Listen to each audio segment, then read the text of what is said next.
inyong lahat. Kamusta kayong lahat? Mabuti naman po! Yan. Ngayon ay tunghayan ko na naman ang mga nagagandahan at nagagwapuhang mga aking mga mag-aaral na kagaya ni teacher. Maganda ba ngayong araw si teacher? Yes!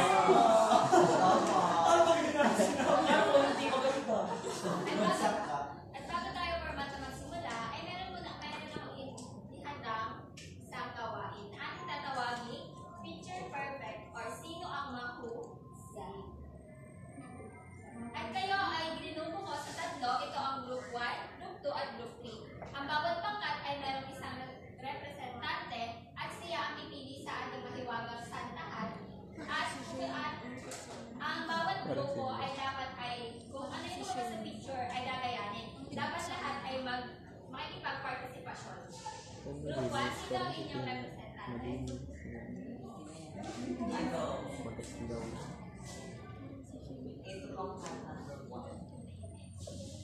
At ang lumabas ay ito. Maaari na kayo mag-up. 1, 2, 3, pose.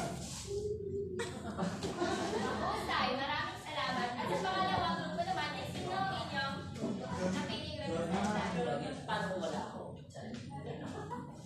Dapat ako yung nasa puso. I think third.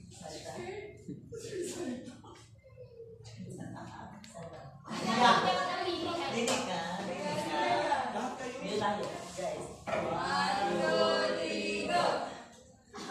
Napakahusay, maraming salamat. At sa panghuli ay ang group 3. At ang inyong, dahil ang isa na lang ang ating Santa Cat, ay ito ang inyong napiling picture. Julie, ang 1, 2, 3, go! Napakahusay, bigyan ng tatlong bagsak ang bawat isa. At may katanungan akong inihanda. Ano ang napansin o masasabi ninyo sa larawang inyong ginawa? Ginoong John R. siguro sabi ginawa ay nasikinan tayo siguro parang lupod. Manunod siya ng isang kabanata ng LP or no. Sino ba may ibang kasagutan? Binibining Rose Ann. Ano po? Ito sa nakita ng mga larawan ay nandun po yung pagkakaiba po yung pero kung paano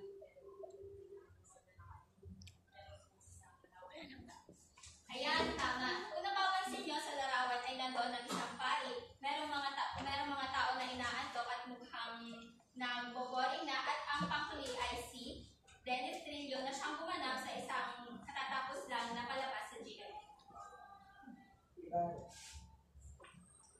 At bago tayo tumango sa ating format na talakayan, ay narito ang ating layunin na dapat natin matamo sa pagtatapos ng ating. Maaari bang pakibasa ng lahat?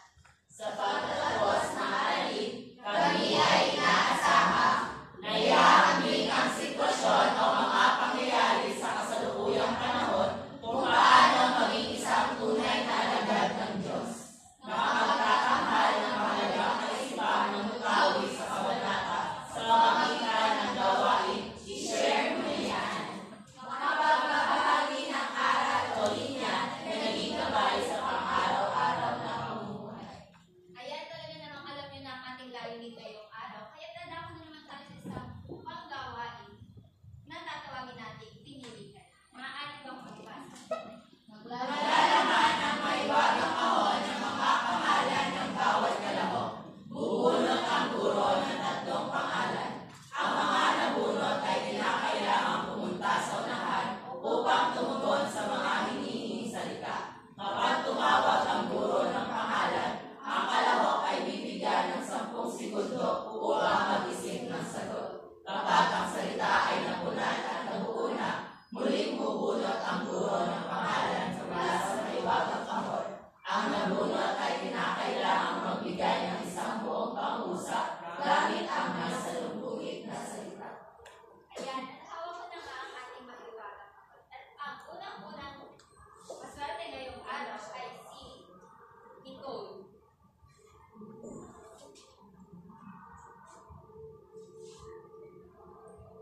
Magdadala sila ng tubig upang maparang ang kanilang pag-nawala.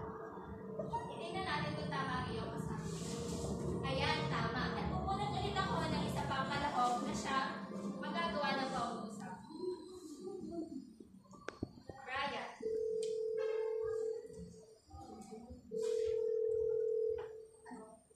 Gagawa ka ng pangungusap. Okay.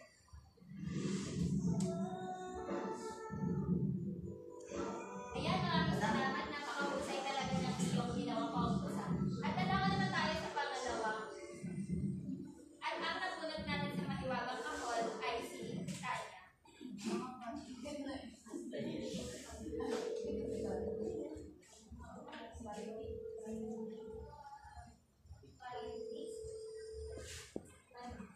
Tingnan natin kung tama ang iyong usapan. Parinig, tama. At ang magagawa naman ng pangungusap ay si Deliana. Ang mga pangungkit na naririnig niya ay pawang kasi niya lang. Maraming salamat. At sa panghuli ay ang magbabasa at hula ay si Gersha. Hula ng apoy, abo-abo, paparusahan ng mga kapalat, mayabang. Titingnan natin kung tama ang iyong usapan. Ayan, tama. At ang magbibigay naman ng pangungusap ay si De Leon. Yan. Palalo niyan sinabi at kaniyang mga. Maraming salamat. At natapos na tayo sa ating pangalawang gawain. At naalala niyo ba na binigyan na meron tayo ng kasunduan na inyong papanuorin ng isang kabanata sa Noli Me Tangere? Kung hindi niyo naman naaalala, ay meron akong isinend sa ating GC na dapat yung panuorin. At pagkatapos ito ay meron akong mga katanungan na inihanda. At inyong sasagutin ito na mali. Maaari nyo lang tingnan sa GC natin ang sinento at panoorin ito 5 minuto lang.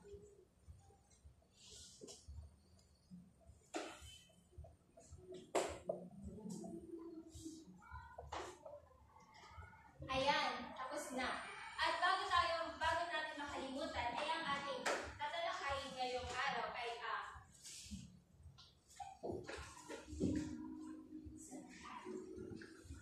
ang sermon. At nang natapos nyo na ang inyong ang sinento sa inyo, ay meron akong mga katanungan na inihanda tayo. Ang imaheng ito ay naglalaman sa Kabanata 31, ang sermon. At ang unang katanungan ay, anong wika ang ginamit ni Padre Damaso sa pagbibigay niya ng sermon? Yan.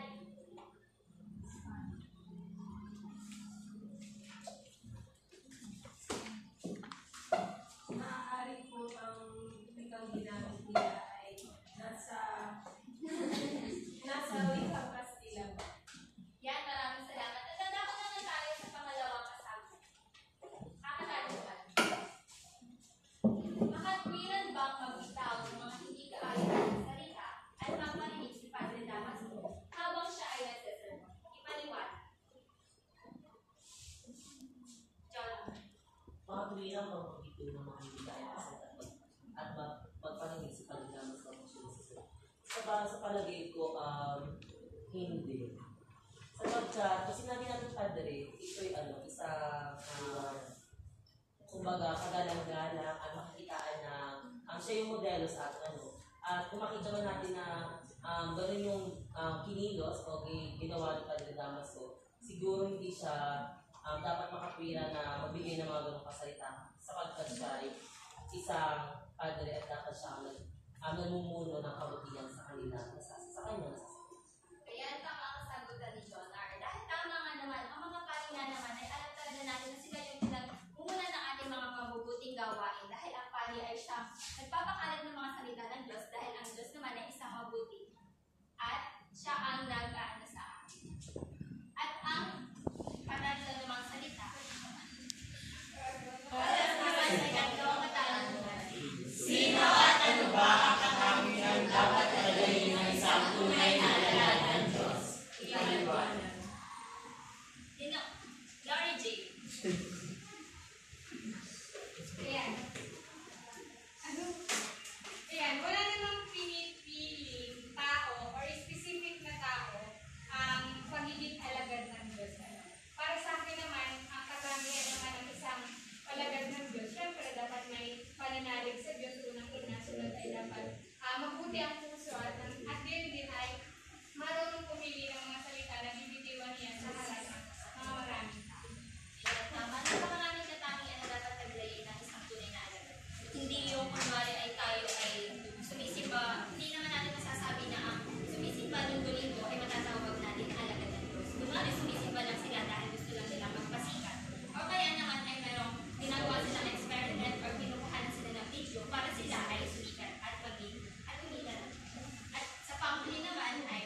sitwasyon, 10 puntos, at operasyon, 10 puntos, at ang kabuuan ay 50. At ito na ang sitwasyon sa ikatlong pangkat, dalawang pangkat, at sa unang pangkat. Maaari na kayo magsimula sa inyong gawain.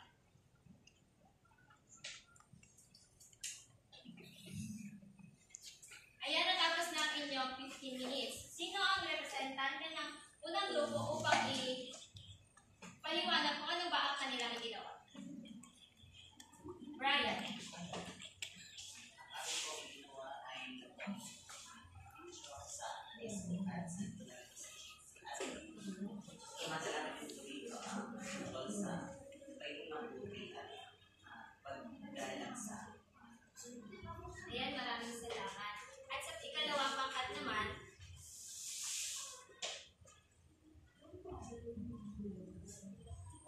ayan, maraming salamat. At ang panghuli ay sa ikatlong pangkat. Ayan, maraming salamat. Tunay na napakagaling niyo. At tayo naman ay lalak muna sa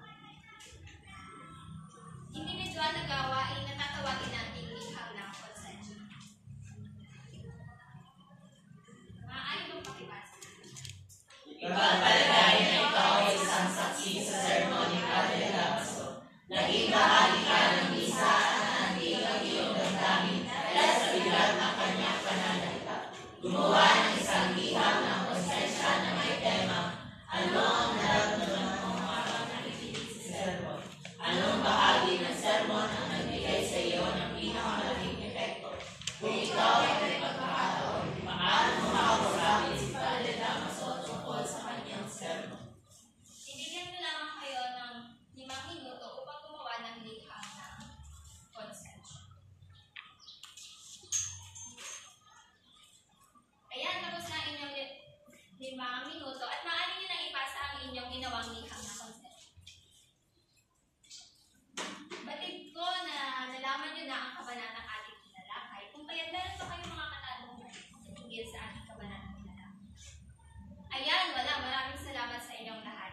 Nais ko na ipabatid sa inyo na ang mensaheng nasa Kabanata 31 ay maghatid sa inyo ng kabutihan at huwag kayong gumaya kay Padre Damaso na siya ay sa halip na mabuting huwaran ay ang ginawa niya ay